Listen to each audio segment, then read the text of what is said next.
To begin this NBA season, there are some fan bases that are freaking out about some of their young players, guys they were excited about that just haven't made the leap, haven't looked very good. And today we got to talk about, is it time to maybe start thinking about either giving up on them or really massively adjusting our expectations for these players? First up, let's talk about Jordan Poole in Washington. Now, everybody knew at the time that Washington acquired Jordan Poole, they were taking on the contract. Golden State wanted to get rid of him, but there was also a recognition that he's a talented offensive player and someone that's probably going to put up pretty good numbers for Washington. But to begin the season, it's been kind of a disaster. I mean, the Wizards in general are a disaster. They're not a very talented team. They're really not trying to win this season. But this idea that Jordan Poole could eventually become an asset for Washington was something that was thrown around a lot this past offseason. But if he's going to continue to play like this and be as inefficient as he is and look as bad as he is, it's going to be one of the worst contracts in the league over the next couple of seasons. And this is definitely something that I would be concerned about if I was a Wizards fan, because you were kind of hoping that you could kind of rehab this guy into someone that, you know, a year or 2 years from now, you could get some stuff back for, when in reality, you might have just, you might suddenly be on the hook for years and years and years of a guy that's just simply not worth his contract. Now, yeah, he's going to be able to score a little bit, but the hope was certainly better than what Jordan Poole has been to begin the year. Now, granted, it would be really tough for pretty much any player to succeed with the talent level that they have in Washington. The coaching situation's not great. Definitely not conducive to efficient, high-level basketball, but still definitely concern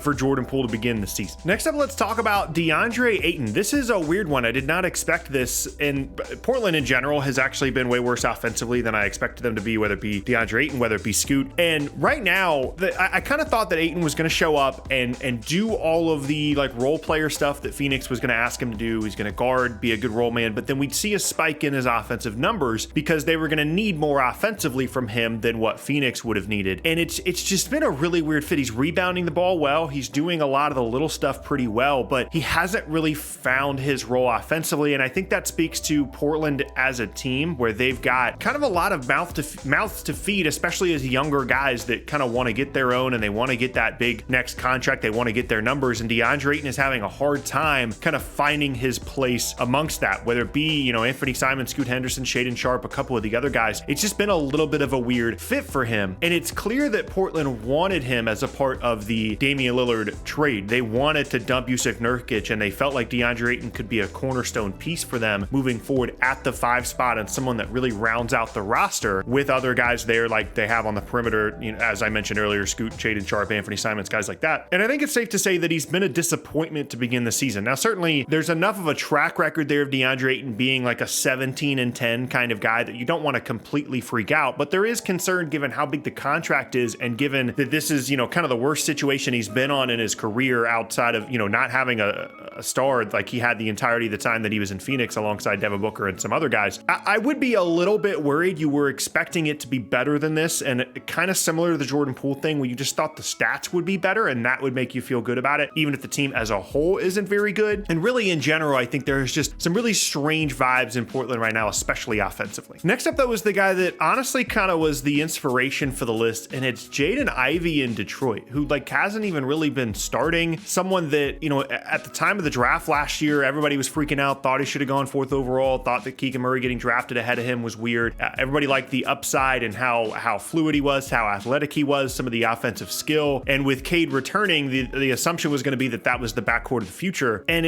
there's just a lack of feel for him.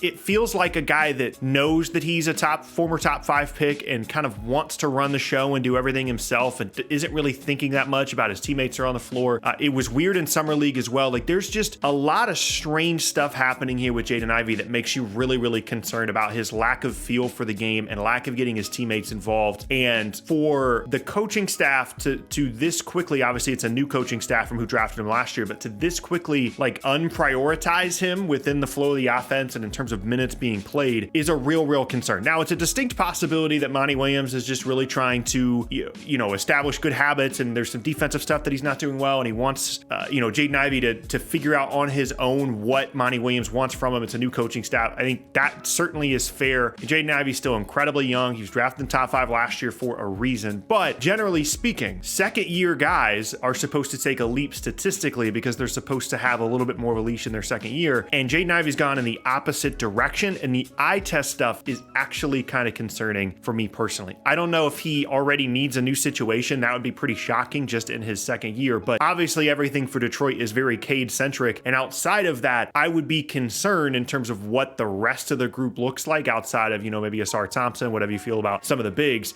Things are definitely weird in Detroit with Jaden Ivey right now. Second to last now, this is a weird one. This one doesn't really fit with the rest of the list, but I want to talk about him anyway. Josh Giddey and OKC. OKC is good. They're very good. They're a playoff caliber team. Chet has been awesome to begin the season. They've got spacing, they've got defense, they've got guards, creation, wings, all this stuff. And you're starting to think about what's the long-term view of the team. When OKC is like competing for conference finals, what does the team look like? And at times, Giddy feels a little bit like the odd man out because all the stuff that he does really well in terms of on-ball creation and stuff like that, Shea is better than him at, and arguably Jalen Williams is better than him at that stuff. And off the ball, he's not a complimentary player alongside someone like Shea or someone like Jalen Williams. He's a decent cutter, and there's a lot of good ball movement stuff there, but his off-ball spacing just isn't there. He doesn't shoot pull-up threes well at all. And that is something that is starting to get a little bit awkward in Oklahoma City. It hasn't been a good start to the year for him. And I like to be clear, Josh Giddey's good. That's not the issue here. The issue isn't, is Josh Giddey going to be a really good NBA player? The issue is he the kind of guy that you want to have on this team as you continue to build this group around Shea and Chet and some of the other guys? And I think it's starting to get to the point where maybe we're questioning that a little bit. Again, extremely young player. He's younger than you realize, and I would wait and see. I would continue to wait this out and not be in a hurry. I don't think Oklahoma City is going to be in a hurry, but at some point, this is going to be a very expensive team, and you have to decide whether Josh Giddey is the best use of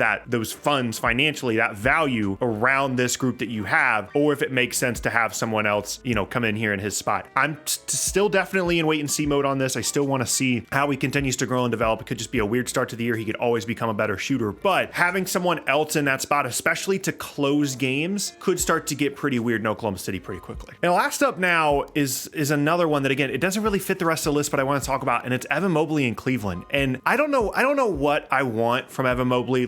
He's still an incredible defensive player. I wish he was a better rebounder at times. I wish he was more assertive offensively, but I just want more from him. And I'm starting to wonder if he's just gonna be like a lesser version of Jaren Jackson Jr. And that's kind of weird to think about because of how good he looked defensively initially as a rookie and some of the fluidity and skills that he flashes sometimes offensively, but he can't space the floor. That's like the lesser version. Jaren Jackson Jr. is a really good floor spacer. Evan Mobley's not. And I just don't know if he's ever going to have like the mindset and the skill set offensively that you really want to have from someone to be super, super impactful. He'll still be an incredible defensive player. I think long-term, we're starting to think more of him as a 5 because of his limited offensive skill set. And I just want more from him. I want more stuff in the post. I want more stuff, from the elbows, being able to get to the rim, an occasional mid-range jumper, something. And there are some guys that no matter how bad you want them to become a better offensive player and a two-way threat, they just don't have that skill set. They don't have that mindset, and they can't make it happen. And I'm starting to get concerned that maybe Evan Mobley is going to fall into that category. And it doesn't mean that Cleveland's going to move on from him, but it does mean that as potentially they transition out of an era in which Donovan Mitchell is no longer there, and it's just Darius Garland, who's the other good offensive player that you have on the roster, that starts to become a real concern for Cleveland, because I think at times people thought that Evan Mobley was going to become that guy and kind of become that, Jaren Jackson Jr. to John Morant, the way that Darius Garland is in Cleveland. And it's just, there's an eye test thing with him where some guys just don't have the fluidity offensively to become a high level offensive player. And he hasn't even shown the ability to be a complementary offensive player when it comes to floor spacing, much less individual creation. And I'm starting to get concerned about really needing to adjust our long-term expectations for Evan Mobley. Now, granted, every player on the list, Mobley included, these guys are still extremely young, still plenty of time to figure it out, but I'm starting to maybe get concerned about these guys on this list.